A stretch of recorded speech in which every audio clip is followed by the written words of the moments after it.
Hey everybody, Martin Schultz here, and today I want to talk to you about the speed of which we attack the hurdles during training, and are we actually limiting performance based on exercise selection? Now, a test was done where an athlete had two attempts to go over a hurdle. In the first attempt, the athlete attacked hurdle with a low speed, and in the second attempt, the athlete attacked hurdle with a faster speed. Now we can see this in the left-hand side with a slow approach and the right-hand side with a fast approach.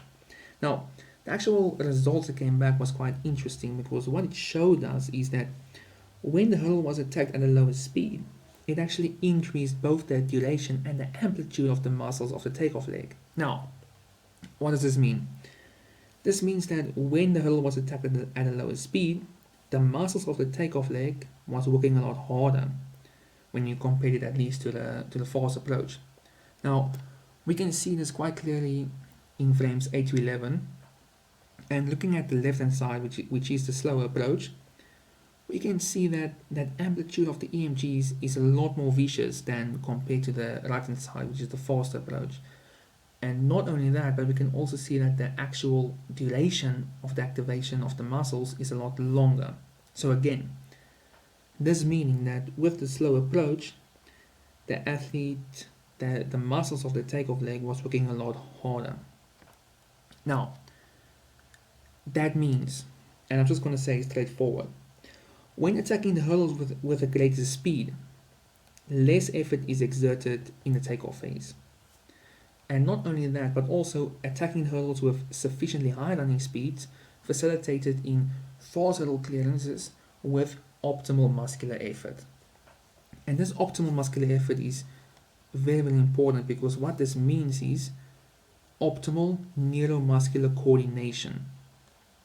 Now, this is what I'm saying, and this is why it's important that all hurdle training should be accomplished with sufficiently high running speeds.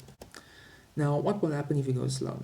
So, if you go slow, you will fall into this vicious cycle of low speeds. And this cycle goes like this. You attack the hurdle at a low speed. Then there is excessive muscle loading during that takeoff phase where your muscles are working a lot harder compared to if you would have gone fast. This generates more fatigue, and more fatigue means next time around you'll be going slower.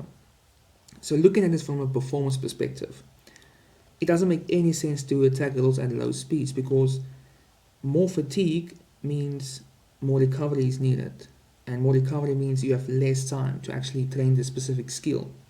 But that is not the most important thing. The most important thing is the drop in speed, because the drop in speed means you're not getting the actual neuromuscular coordination that you're looking for. So that neuromuscular adaptation does not happen.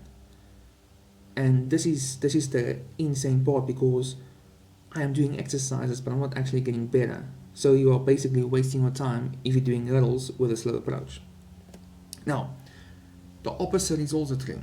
If you just sprint towards a hurdle with insufficiently high speeds, you will plant that foot way in front, and this will cause a non-economical clearance. We've all seen that when the athletes plant their foot in front, it actually increases also their takeoff time. So this will also force you into this vicious cycle of slow speeds. Now, we are looking for this sweet spot of sufficiently high speeds.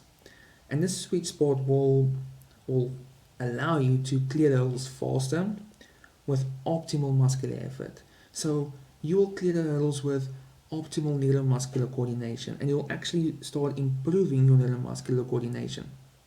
And this means, and along with this, you'll have less fatigue, which means you can do it more and more and more, and faster and faster and faster. So again, looking at it from a performance perspective, it doesn't make any sense going slow, but it makes a lot more sense going fast. Now I know everybody's thinking, and this is what I thought when I found this, is that wait, I have specific hurdle exercises to improve hurdle technique, or at least some part of the hurdle technique, and these exercises, some of them are slow. Okay, now this is important because this is where a lot of people miss the point. I'm not saying always do hurdles as fast as you can, because sometimes you must work on a specific technical part, but you must stay away from it as much as possible, Because let's be honest, when there is a technical error, it is a compensation for a fundamental problem. And if you coach it, it's just going to cause another compensation pattern.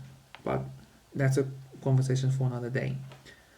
So in this case, the thing I want everybody to understand is that the coordination used in some exercises may be completely different than the coordination used in the actual competition. And by understanding this, we can actually start programming our hurdle exercises a lot more specifically. Meaning that when we get closer to competition, we actually don't want to be doing these slow movements and this non-specific hurdle exercises, because we will be ingraining a worse and a slower neuromuscular coordination pattern. And we don't want to do that, because that means we'll go slower over the hurdles when we're actually racing. Now, just one sentence to sum this all up. Do not select your exercises based on the output similarities. Select your exercises based on the coordinative similarities, especially closer to competition, because if you do not do this, you will be going slower. Okay, and now I'm going to show you an example of an exercise that we did an EMG test on. And what we looked in this EMG test is for the coordination between the agonist and antagonist muscles. So this means the muscles that are active and the muscles that are inactive.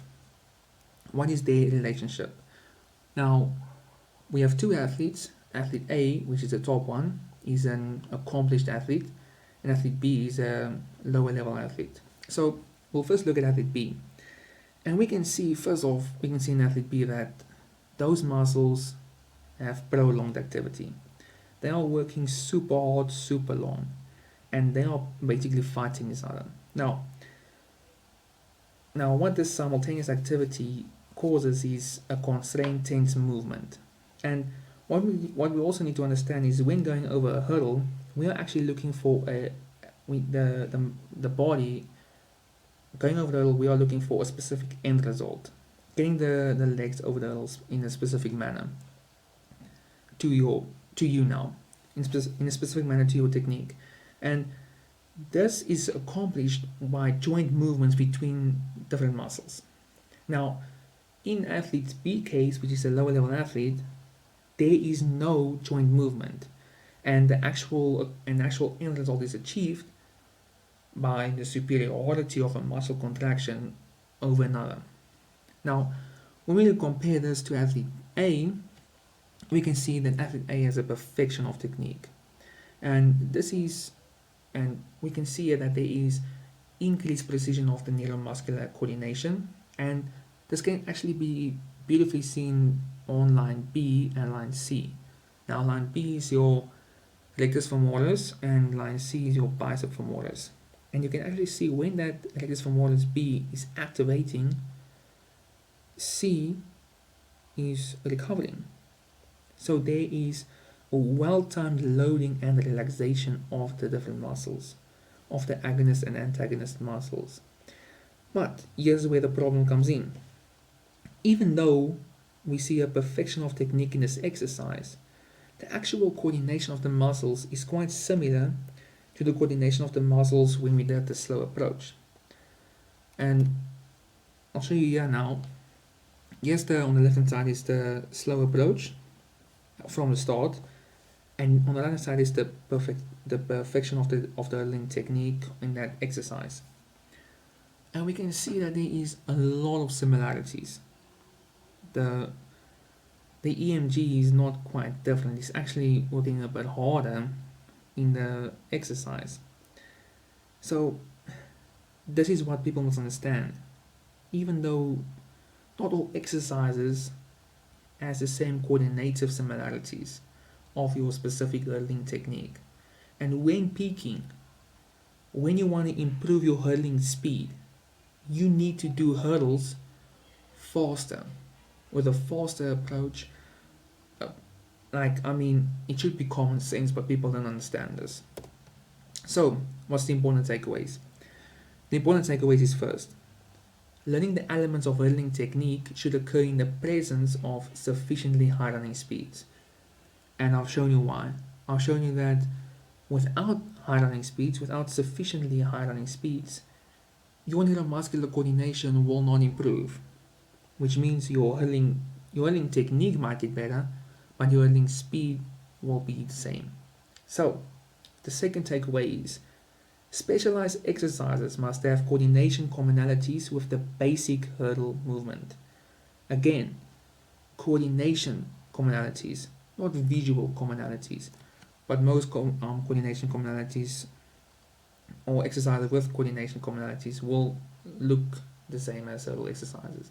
So yeah, again, sorry for that rant there, but it's just annoying that people don't understand this. But yeah, hopefully you learned something, and until next time, enjoy.